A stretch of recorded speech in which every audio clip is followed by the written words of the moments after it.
I'm Mohammed Mir, and this is my explanation of Assignment 3. So, for the first problem, Assignment 3, it asks the user to enter at least 5 different grades for 5 classes, and to break that, you tell the program to enter the sentinel value of -1, which will break it, and then it should be able to tell you the amount of students who pass, what are the students' grades, and the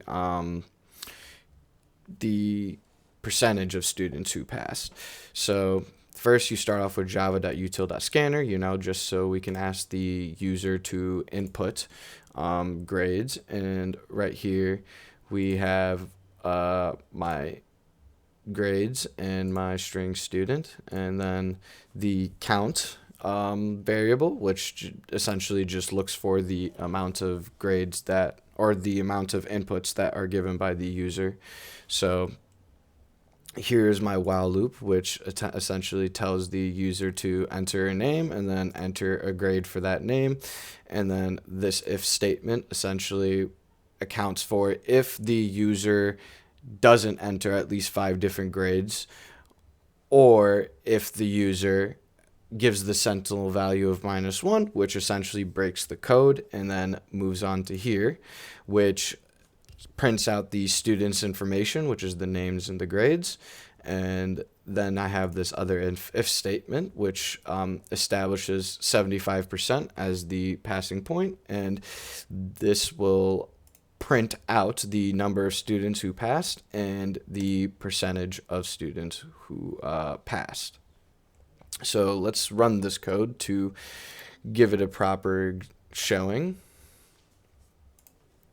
Joe with a 29, Sarah got a 78, Mo got a 88, John got a 56,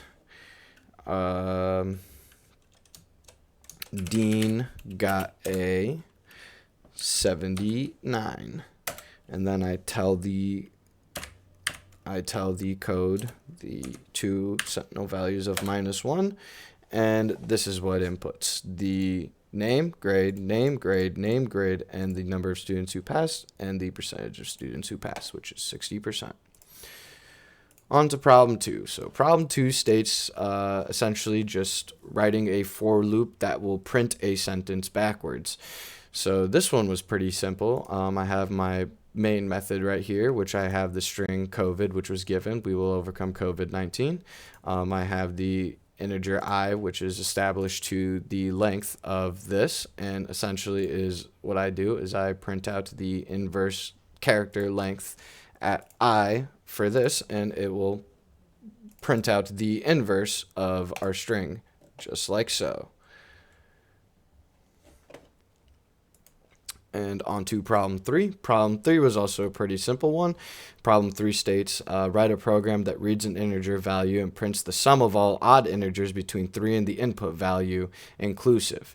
Print an error message if the value is less than the input 3. So we have our scanner, which asks the, to allow us to ask the user to input an integer. This is our main method. We establish input, the variable input as an integer.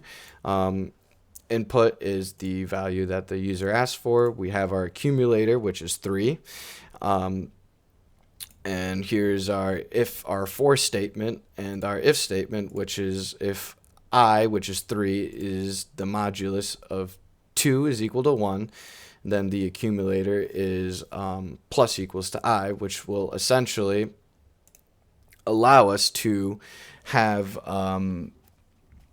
the sum of all odd integers between 3 and that input value, because we divide the accumulator divided by the input divided by 2. This was a very poor explanation on my part. I'm sorry. It would be very much so better if I just showed you. So if I entered an integer like 7, there are 3 odd integers between 3 and 7, and the sum of that is 3.